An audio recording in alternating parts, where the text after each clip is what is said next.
Sad story, though. And some good questions he's raised. Absolutely. Yeah. In other news, the United States has launched a $71 million, that's the equivalent of 9.1 billion Kenyan shillings, military airport runway infrastructure project at Kenya's Manda Bay Naval Base. A boost to regional security operations and a shift in Washington's posture towards East Africa. The Deputy Secretary of State, Christopher Landau, arrived aboard a U.S. Air Force C-130 to inaugurate construction of a new 3-kilometer runway capable of handling heavy aircraft. With more is O'Day Francis from Manda Bay. It began with the arrival of a U.S. Air Force C-130 aircraft carrying Deputy Secretary of State Christopher Landau. The aircraft, flying in from Djibouti, touched down at Manda Bay to launch construction of a new runway.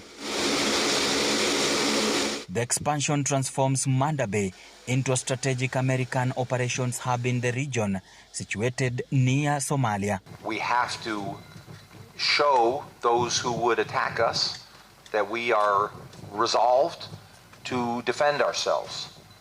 And so that is what this outpost really represents. It is a very tangible commitment to the common defense between the United States and Kenya. The current runway, built 33 years ago, is only 400 feet, about 1,300 meters long, with thin tarmac and extensive damage from potholes and weather. It can only support small propeller aircraft, helicopters and lightly loaded C-130.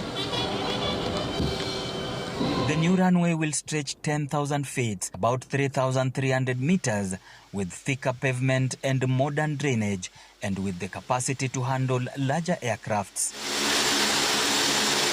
Kenya's Prime Cabinet Secretary Musalia Mudavadi and Defense Minister Soipan Tuya attended the ceremony, emphasizing that the project will remain a Kenyan initiative even after eventual U.S. departure. We have a borderline of about 1,000 kilometers.